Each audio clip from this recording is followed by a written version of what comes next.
just want you guys to know, our next guest traveled for 36 straight hours. 36 straight hours. Now, for those of you who are doing like Earth math, if you believe in the spherical Earth, that's like 1.5 trips around the Earth. No, she didn't actually travel 1.5 trips around the Earth. There was just some travel stuff. So she's a trooper. And it's well worth the experience that you guys are going to have. So my next guest I want to welcome up here, Miss Trudi Deakin.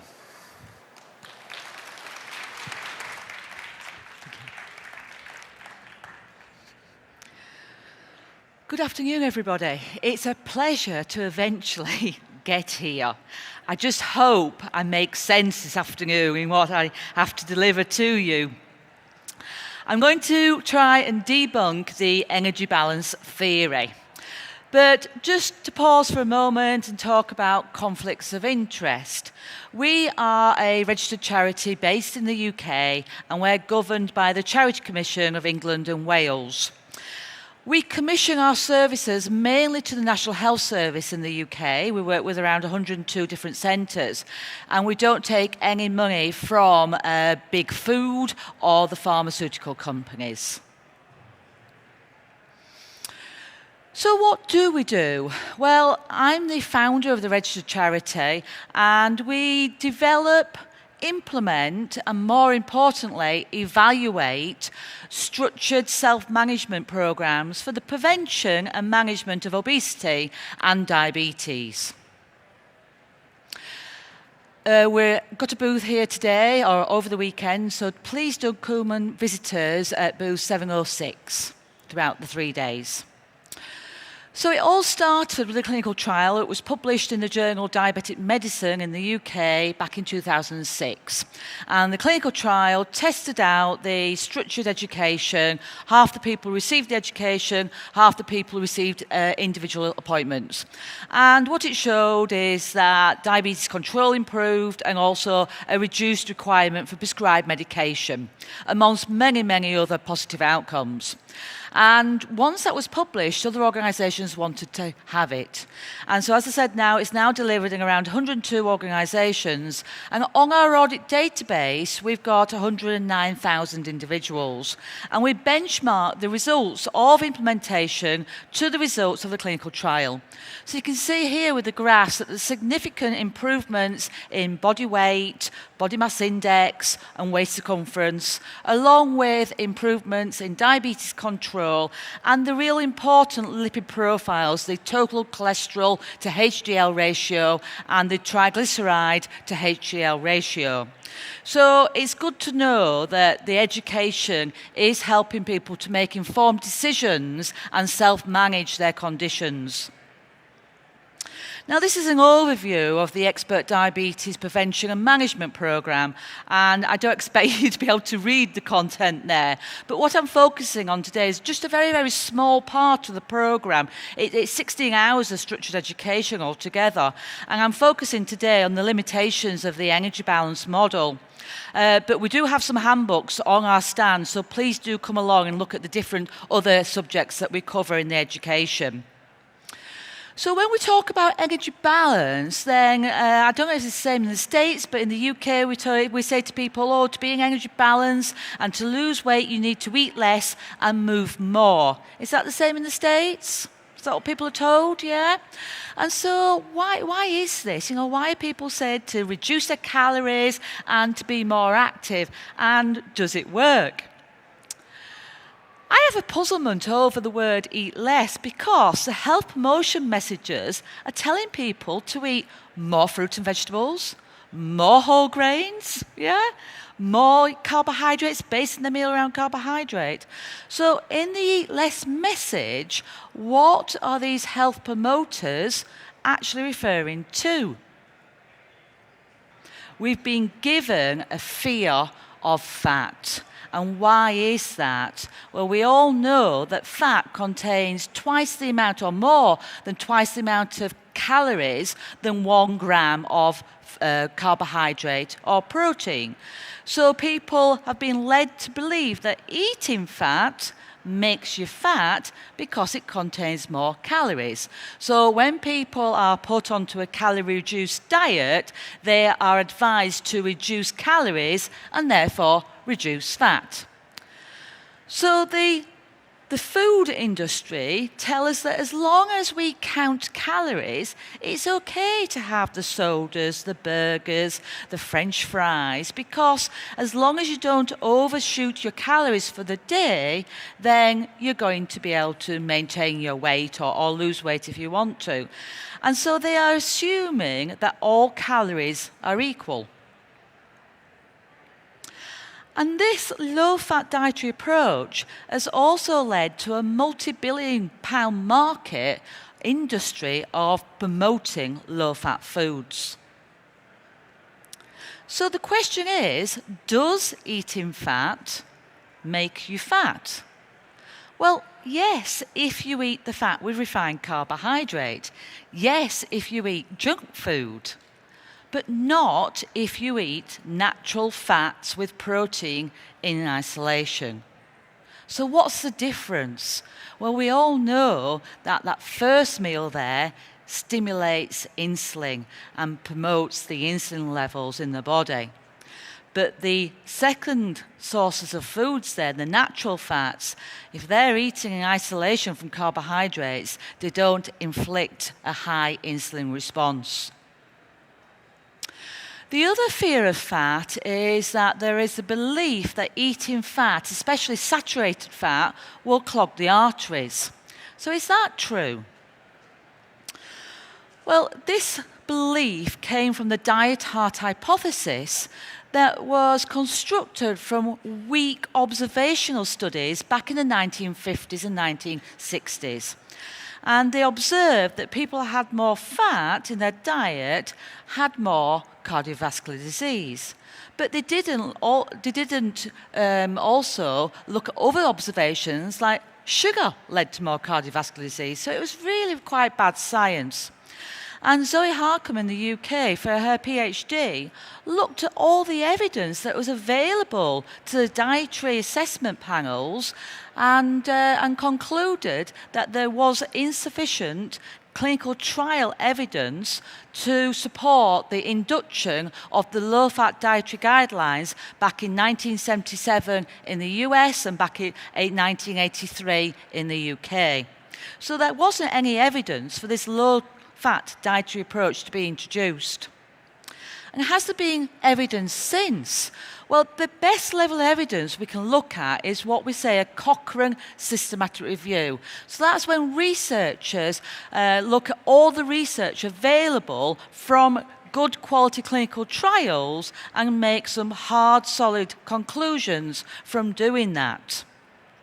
And this is a review that looked at 15 clinical trials that involved more than 59,000 individuals.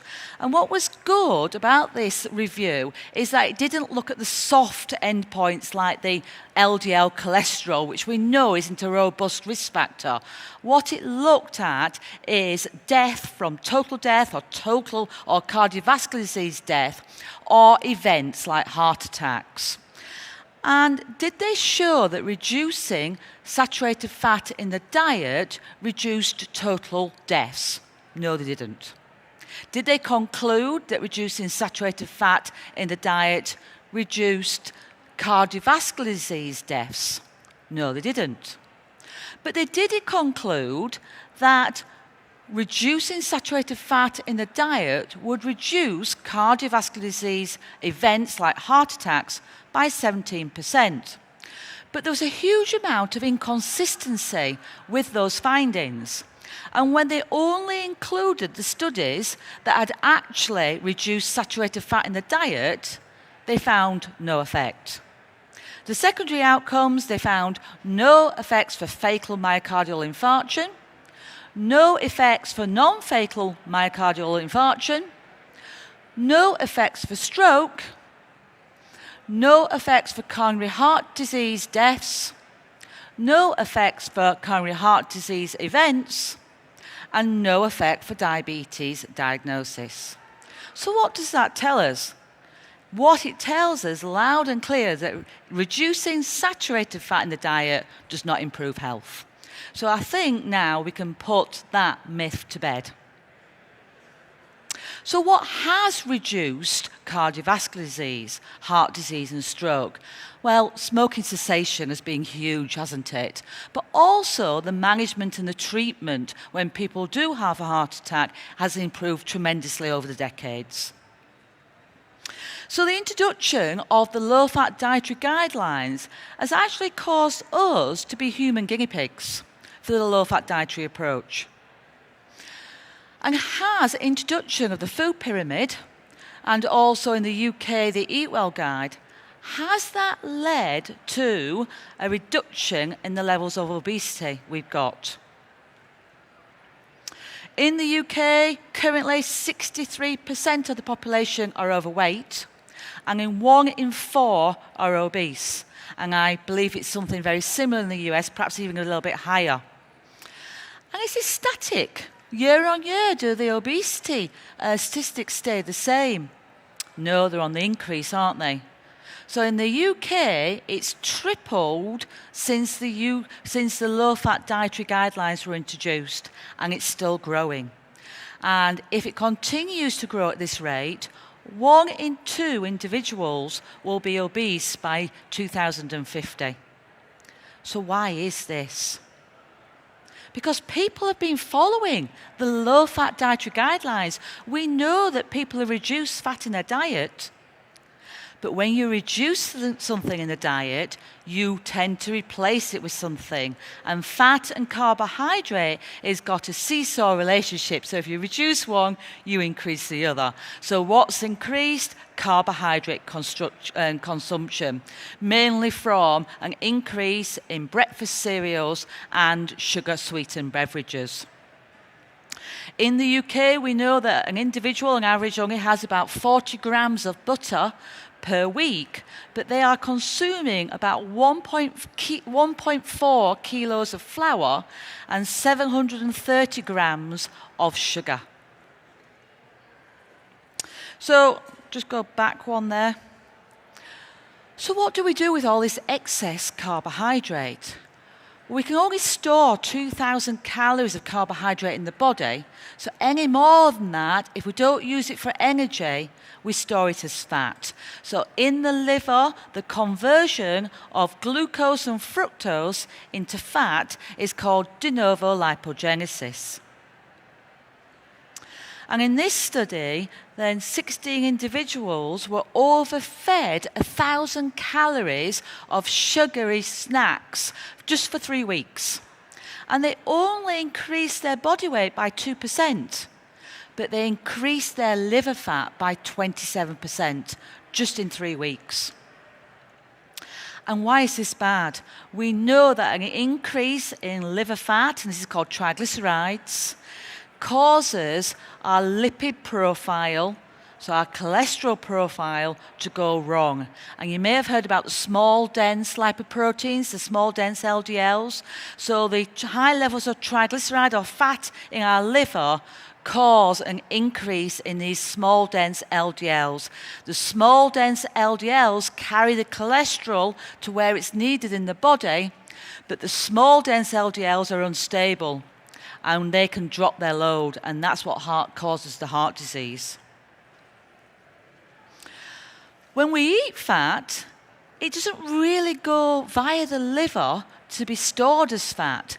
MCTs, medium-chain triglycerides, are rapidly burnt as an energy source, whereas the long-chain fatty acids of the fat go directly to our fat cells, our adipose tissue, where they're either stored or used as energy. So that's 1/2 of the energy balance, is the eating less, which clearly hasn't worked if you don't consider what you're eating. The other half of the equation is the moving more. So does this work?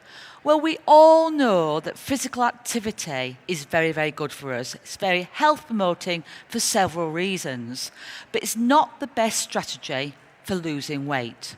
Why not? It forgets that calories in and calories out are linked. So if you burn more calories by increasing energy expenditure, what it does is just generates the hunger hormones like the ghrelin and cause people to be hungry. So if people exercise a lot, they're often hungry as a result.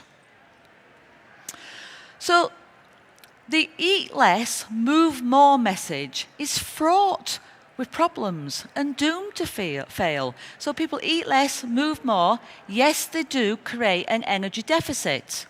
And in the short term, yes, this will lead to weight loss. But then what happens? A plateau. People blame themselves for the plateau, but it's because their basal metabolic rate, so the rate at which the body burns calories, reduces. Because the body recognizes that less calories are coming into the body, so compensates and burns fewer calories. But the person then is no longer reaping the benefits and starts to miss the foods that they've omitted. So they start to often reintroduce the foods back into their diet. So what happens is the weight gain, weight regain. And we have an internal body stat, clock, thermostat in our body called set point. And when people gain weight, their internal set point can go up. So quite often, the after story from being on a reduced calorie diet is an overshoot of what the weight was when they started on the diet in the first place. But often the individual doesn't understand the science of what's going on from dieting. So they'll think, it's my fault. I've got no willpower. I didn't try hard enough. So next time they want to lose some weight, they try exactly the same again. And you know the saying, if you do what you've always done, you'll do what you always get. So quite often, decades after people dieting by going on a reduced calorie diet, they're often heavier than they were decades beforehand. So let's talk more now about the plateau. What actually causes this plateau? Some of it is a psychological impact because we know when someone goes on a diet, they often feel deprived, they can start craving, they can give in, fall off the wagon, and then have the guilt. And so some of the plateau can be down to psychological reasons. But the main point of the plateau is what we call a metabolic adaptation. You'll all be familiar with the TV program, The Competition, The Biggest Loser. And there was a really good paper published about The Biggest Loser. And it follows 16 of the competitors. And so they lose a tremendous amount of weight. I think it was 58 kilos in this paper over a 30-week period by eating less and moving more. And you would expected their metabolic rate, their basal metabolic rate, to have reduced slightly as a result of the weight loss. But you can see here on this graph that it reduced substantially more than what was expected. And this is what's called the metabolic adaptation. In fact, the metabolic rate dropped 500 calories more than what was expected. And when they followed these participants up 6 years later, they'd regained 41 kilos back, but their metabolic rate was still damaged. So the rest of their lives, these individuals have to eat 500 calories less every day just to maintain their weight loss. So that's quite sad. Is there another way of doing it? We call it starvation in a midst of plenty because when people are overweight, they're carrying a lot of energy in their body as a form of fat. So they shouldn't need to reduce their metabolic rate. So we explain it to individuals. It's like a padlock has been put on your internal fat stores. You are carrying energy that you should be able to utilize and access. But for some reason, you're not able to access that energy. It's like a padlock has been put on. And what we need to do is work with these individuals to remove that padlock so they can start using their fat stores as an energy source. Now, we know that pre-diabetes and type 2 diabetes is an insulin-resistant condition. And as they progress from being normal and lean, the left-hand side of the graph, their insulin levels, which are the dark black spots, increase. So the insulin drives obesity. And even in advanced type 2 diabetes, the insulin levels might have reduced slightly, but they're still an awful lot higher than they are in normal lean individuals. And we're starting to recognize that hyperinsulinemia, so high insulin levels, are the starting point of many of the chronic conditions that we see nowadays. So what is the function of insulin? Insulin is an energy storage hormone. And when insulin levels are high, so the blue box here is the normal range of insulin. But a lot of people are going around with insulin levels in excess of the cutoff range of 60 units. And the higher the insulin levels, the harder it is for the body to break down fat as an energy source.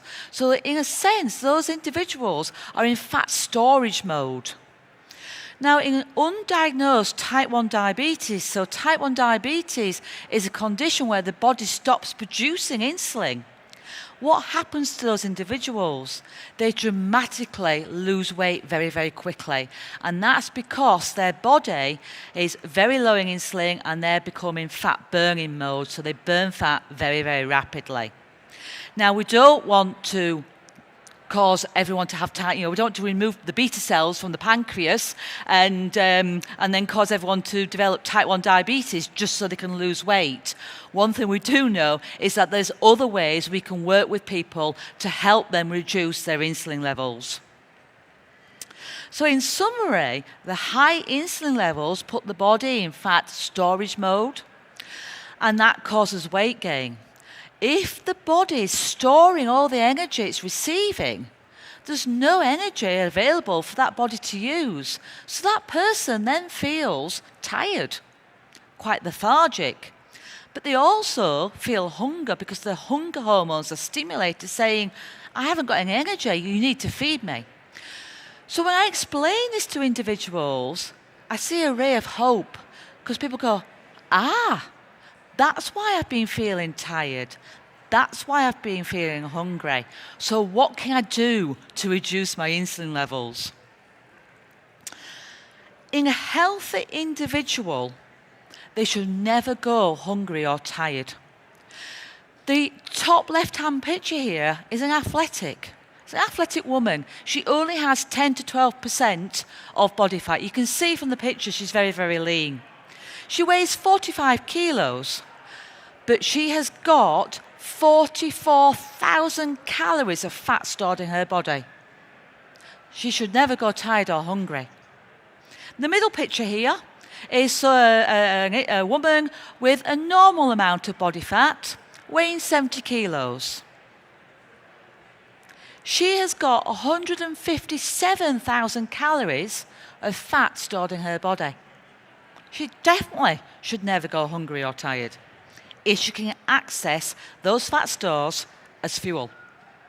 The lady at the bottom right, an obese individual, 50% plus of body fat, weighing 95 kilos, she certainly should never be tired and hungry because she's got 427,000 calories of fat stored in her body.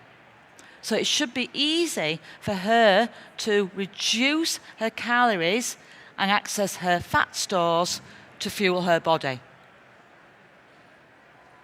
So how do we at the Expert Health educate people to change their lifestyle around to be able to reduce their insulin levels?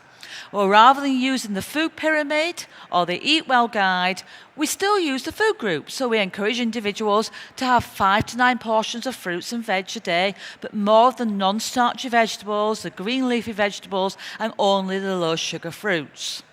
And none of the fruit juices or the processed fruits at all. We encourage people to have a moderate intake of protein, 2 to 4 portions a day, good quality sources of protein and not the processed junk.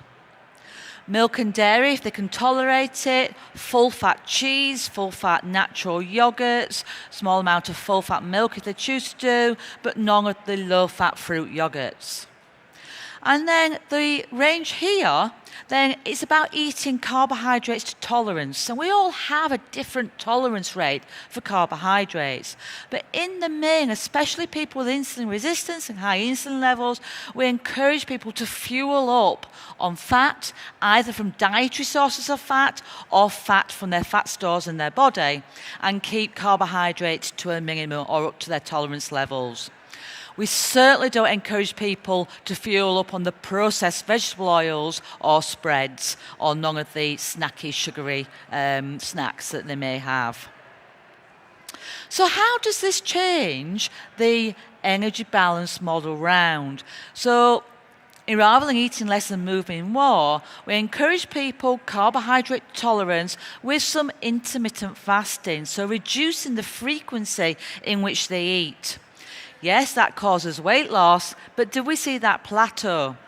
If people get their insulin levels down and they can fuel off their fat stores, the body doesn't need to conserve energy and slow the metabolic rate down because it's not putting itself in dietary starvation mode. It's getting fuel from the fat stores, so you don't see the reduction in basal metabolic rate. The person is still reaping the benefits, so they feel motivated to continue. So they don't regain weight, they continue to further lose weight. And then they can reset their body set point at a lower point, so the after story is much more in tune with their wishes. And this leads to a tremendous amount of confidence because people at last are achieving their desire and they're achieving their health goals. So rather than the reduced calorie diet causing the after with the hunger hormones, then the intermittent fasting with the low carb increases the fullness hormones because the body doesn't feel that it's being starved of energy. This was a really, really good quality study done by Kevin Hall, published in the last year.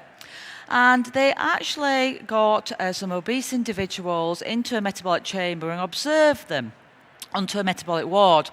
And they fed the individuals a baseline high carbohydrate, low fat diet for 4 weeks.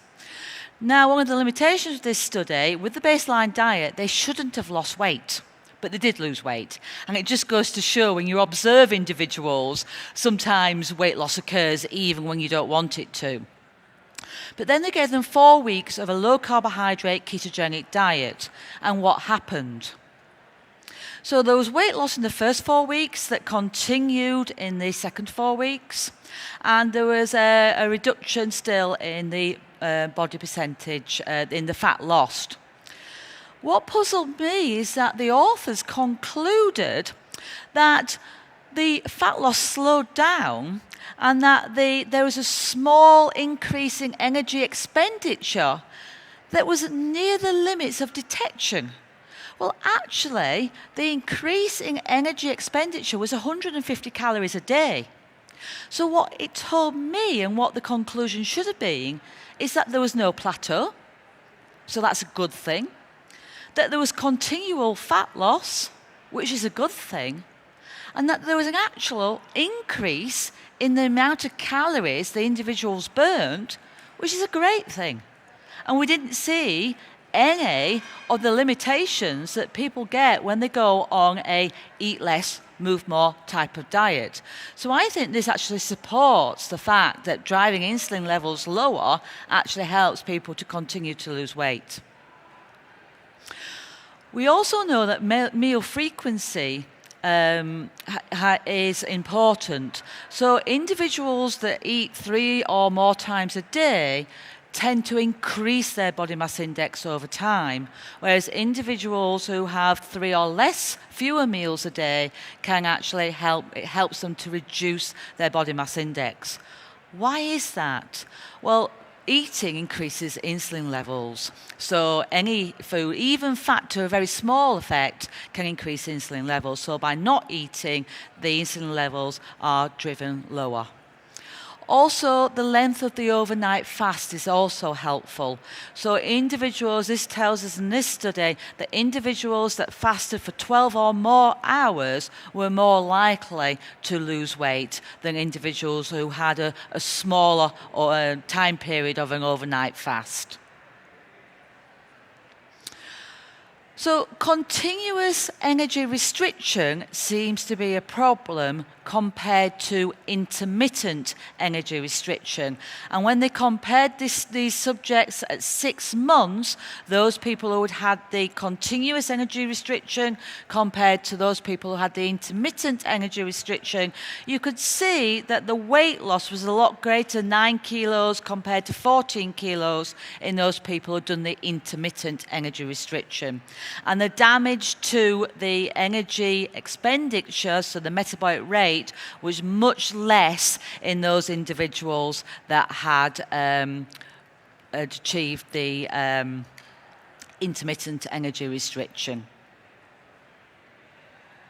So we need to dispel some myths.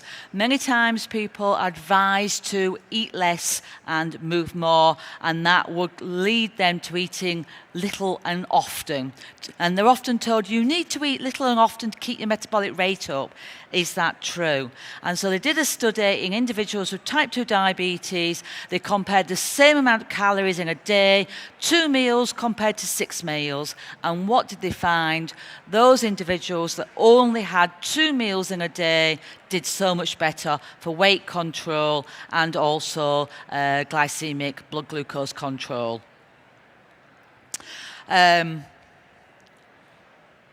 We also, this was a study that was published in April of this year, and what it compared was a 12-hour feeding window with a much smaller eating feeding window. So one group were allowed to eat same amount of calories from 8 in the morning to 8 o'clock at night, whereas the other group could only eat between the hours of 8 a.m. and 2 p.m. So they had to have finished their evening meal by 3 p.m. in the afternoon. Now, the thought has been that this intermittent fasting is successful down to the weight loss it causes. So what they did in this study is that they fed people so that they didn't lose weight. And what they found is that there were still health benefits even though the individuals didn't lose weight. So it appears that intermittent fasting is a successful strategy for reducing oxidation, reducing blood pressure, increasing insulin sensitivity, even without the weight loss. And we can explain that if people are grazing frequently throughout the day, insulin levels are higher, and the green bar underneath shows there's much less opportunity where people are able to access their fat stores as an energy source. So simply just cutting out the snacks allows people much more opportunity within a 24-hour period to burn fat as energy. And then if people just go down to 2 meals a day, there's even more opportunity to burn fat in the body. And I don't know if anyone's read the book Diabetes Unpacked, but there's a kind of hypothesis in that book that if people are eating more than 3 occasions a day of carbohydrate, they're feeding their reward center in their brain and not their hunger center in the brain. And so, when we feed the reward center with the endorphins, when they're cleared, people want more of that same kind of hit. And so that could possibly be one reason why people feel the need to graze on carbohydrate throughout the day. So perhaps going cold turkey and cutting down the carbohydrate to less than 3 occasions in a day might help people achieve their health goals. We also need to dispel the myth that breakfast is the most important meal of the day. If we don't have breakfast, does the body wake up? Yes, it does, because we secrete hormones on wakening and immediately after wakening in the morning, growth hormone and also cortisol. And this is a graph showing the peak of cortisol first thing in the morning. Now, why is cortisol important? What it does is that it releases the stored glucose from our liver into the blood, and that gives us some instant energy. So, as well as the cortisol isn't just released first thing in the morning. Cortisol is also released if we're stressed. So it gives us that fight or flight response, which is a good thing, unless you're stressed all day.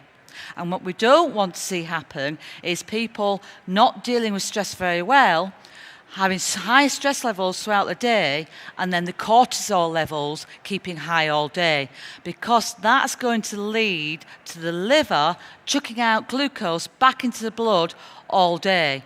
And that can be on par with having a high carbohydrate diet, even if you're not eating carbs. And the same can be said for sleep deprivation as well. So if people are sleep deprived, their stress hormones in their body will be higher, and that will be causing blood glucose levels to rise. And if blood glucose levels rise, guess what? Insulin levels rise. So we can make glucose from protein.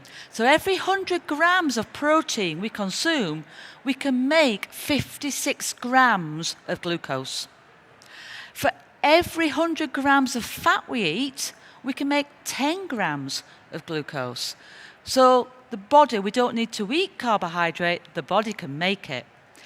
And it can make between 6 and 25 grams an hour, which equates to between 144 and 600 grams a day. So if someone's permanently stressed, it can be as though they're on a high carbohydrate diet. So I always say to people, if you're really doing well with your low carb, high fat diet and you're not losing weight, perhaps you need to look at your sleep and your stress. So we provide materials for people to help them deal better. We all get stressed, but to help deal better with stress, sleep better, and perhaps to meditate as well, if that helps to drive down these stress hormones. So another myth we need to dispel is that intermittent fasting will lead to binging. Is there any evidence that supports that myth? It's the opposite, really. So when they've tested extending the overnight fast and then allowing people to eat to fullness at lunchtime, they actually found that there wasn't compensationary eating, and that's because the hunger hormones like the ghrelin had actually reduced. And this is another study looked at alternate day fasting regimen over an 8-week period, and once again it showed that there wasn't compensationary eating as a result of the intermittent fasting. So it appears that if our body's being fueled by our internal fat stores, that helps to drive down our hunger hormones and increases our fullness hormones. So obesity really is a hormonal condition. And the other myth is that carbs are essential for life. And where did that come from? So we were led to believe that our brain requires 130 grams of carbohydrate a day. Well, actually, our brain can do 80% of its fuel from ketones. And ketones are a real clean energy. So that drops that 130 grams a day round to about 25 to 30 grams a day. And we've already seen that the liver can easily make the glucose needed for that. So if we don't eat carbohydrate, then we can make it. And an essential nutrient is defined as one that the body cannot make. And this is a list of all the essential nutrients that we have to take into the body. carbohydrate isn't there. And we've known this since 2005, when it's stated in the RDIs for carbohydrate that the absolute amount of carbohydrate needed for life is 0 as long as protein and fat is being consumed. So how do we educate participants about carbohydrate awareness? We have drag and drop visual aids. You know, vision is a common language, so vision really helps people to understand. And what this is showing, we've dragged and dropped all these kind of labels onto a digital screen. And what it's showing is if people over-consume carbohydrate, levels of glucose rise, which are the yellow dots, and then insulin increase, which are the keys, and so the extra keys cause the normal weight cell to be an overweight cell, and the carbohydrate is then converted into fat, which are the fatty seals there, and that causes a fatty liver. And when you have a fatty liver, the liver throws extra triglyceride or fat back into the blood, and that causes the fatty plaques. It's quite simple, really, but it's almost like storytelling, and it helps people to really understand what's happening in their body. And we have quizzes to help people understand which foods contain carbohydrate and how they're going to impact on their blood insulin levels. Because education really should be fun. We always give out a winning prize for the team that get the most answers right, so they get really competitive. But often a question that's asked is, how do I know if I'm eating too many carbs? Well, if they've got a blood glucose monitor, they can test. But if they haven't, then they can look at their waist circumference, their waist, their weight, also their blood triglyceride levels, liver function tests like GGT, and also, you know, whether they're hungry and whether they're feeling energetic. They're not hungry and tired all the time. And this is one of the materials from the handbook, which shows really that if people eat carbohydrate, they make insulin, the excess glucose converts to fat, and then the cells resist, they get stuffed too full of fat, they start to resist the insulin, and then the body makes more insulin to compensate. So it's another vicious cycle, really. I'm running out of time, so I'm just going to speed up. I don't know in the US whether people have their insulin levels checked routinely, but they certainly don't in the UK. So patients will say to me, how do I know if my insulin levels are high or if I've got insulin resistance? So we advise them to monitor the 5 criteria for the metabolic syndrome. So we say measure your waist size. Make sure that if you're a woman, it's less than 80 centimetres, or aim to do that, or less for a man, less than 94 centimetres. Have your triglycerides, your blood triglycerides measured. Look at your HDL cholesterol. Monitor your blood pressure, and monitor your blood glucose levels as well. And if you have 3 out of those 5 outside the cutoff range, that suggests that you've got high insulin levels and insulin resistance. So in summary, hopefully I've been able to debunk the energy balance theory. Not all calories are equal. A low-fat diet has not been shown to be effective. Physical activity drives appetite, so on its own, it doesn't help weight loss. The plateau that people experience in the main is down to reduced basal metabolic rate. And that can cause a metabolic adaptation, which has a long-term impact on people's weight.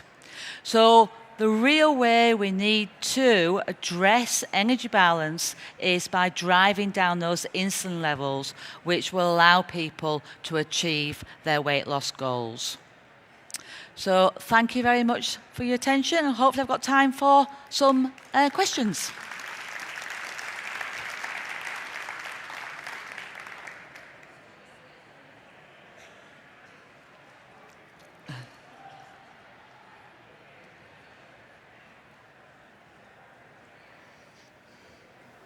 Any questions? Okay. Hi. What do you do for someone who wasn't on The Biggest Loser show, but basically did that for 30 years. Right. Any hope for the, I mean, supposedly when I run my numbers through glucometer and all these things, I can supposedly eat 2,200 calories to maintain. I can only eat about 1,300 calories to maintain. So is there any hope for me? I think so, yes. I think there is hope. I think it just takes longer for the body to heal itself. But if you are able to reduce your insulin levels and utilize your fat stores, then your metabolic rate will recover because it will learn to trust you again because it's now receiving an energy source. And so, gradually over a period of time. So somebody who has only tried one diet, then their body will recover quite quickly and they'll see a notable difference rapidly. Whereas somebody who spent quite a few decades going around that vicious cycle of the eat less, move more, and kind of the after story hasn't been as positive, then it could take 1 or 2 years for the body to heal itself. But I have seen it. I have been seeing, the long-term impact successful. I think you just need to be more patient. Such a brilliant talk. Thank you you for sharing your work and really explaining so many questions that so many of us have.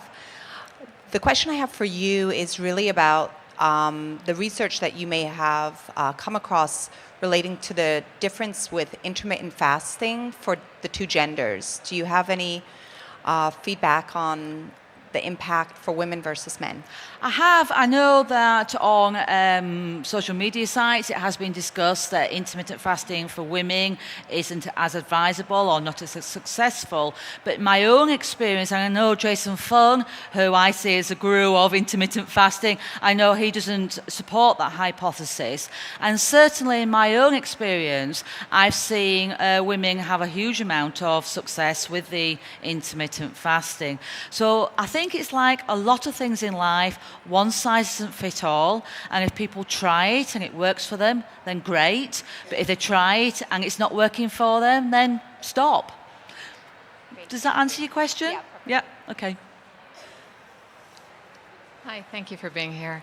I wanted to ask, I'm soft coaching some people in keto, and whenever I've had this question before, I'd like to know how you would answer it if people say, well, isn't it really just putting your body in the starvation mode? No, because the difference is the body goes into starvation mode when it perceives there are insufficient calories to use as energy. So that happens when people reduce their calorie intake, but their insulin levels remain high, so they cannot utilize their fat stores. When people are able to reduce their insulin levels, and the body is able to access their own fat stores as an energy source, the body is flooded with energy, as a lot of people experience when they go keto. So then the body doesn't need to conserve energy and put itself into dietary starvation mode. So there's a massive difference, and it's all about hormones. Yeah, thank you. Okay. I've been on ketogenic diet for 6 months, so my insulin started out with 14, which is really high actually, and I've been only managed to bring my insulin down by 3 points in 6 months. I mean, doing intermittent fasting 5 days a week, right? Okay. So how long does it take for insulin to drop down? Is it like...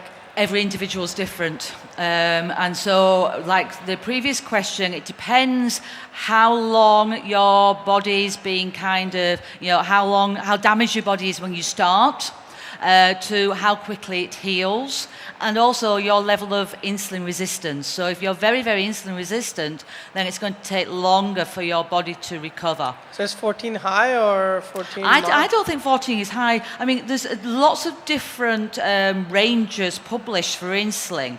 I tend to use the one that baseline, a fasting of less than 10 is good, but some people are stricter and say that your fasting should be less than 5.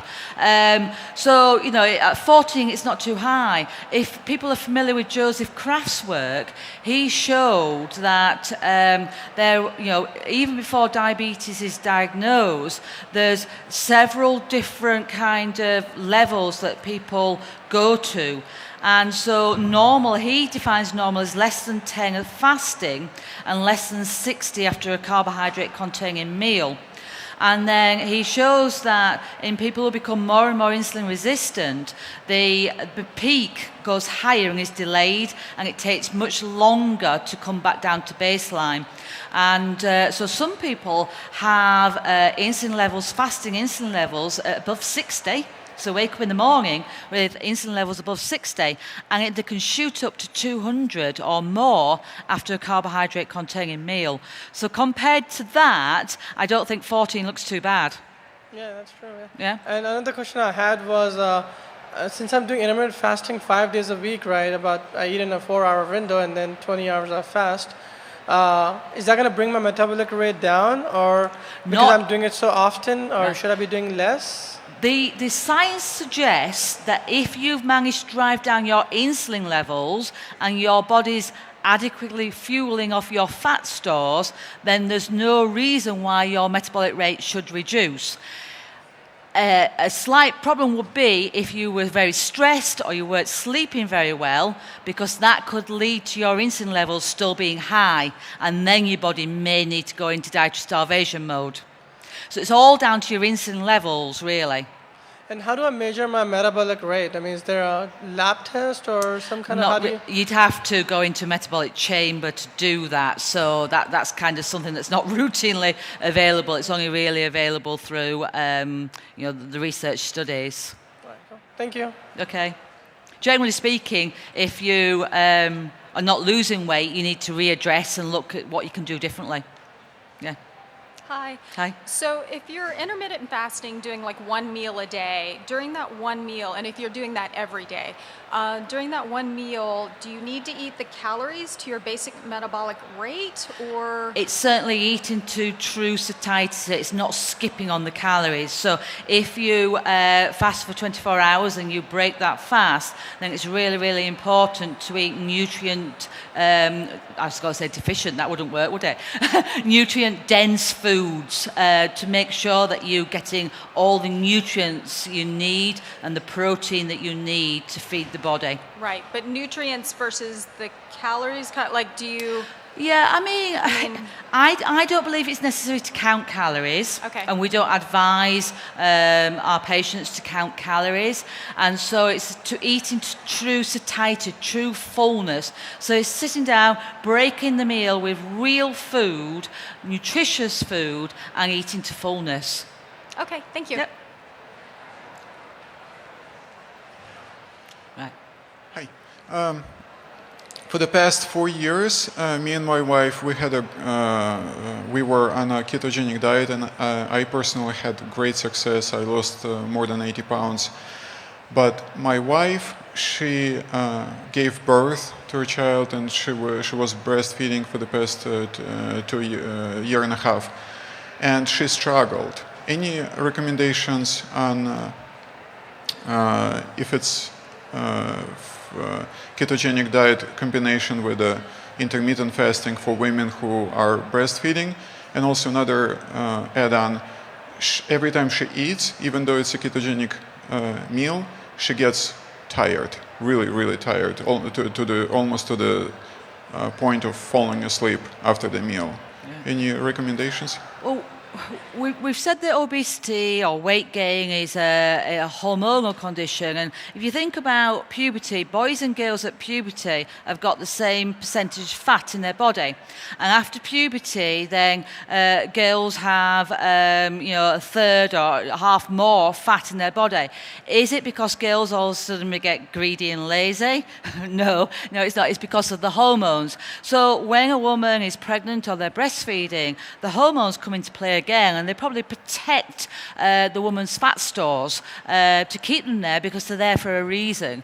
So, I'm suspecting, without having done any research in that area, that's probably the case. And once, that the hormones kind of settle down, as long as she's sleeping well, not being broken, with sleep, with child crying in the night and things like that, then, once the hormones settle down, then it should become easier.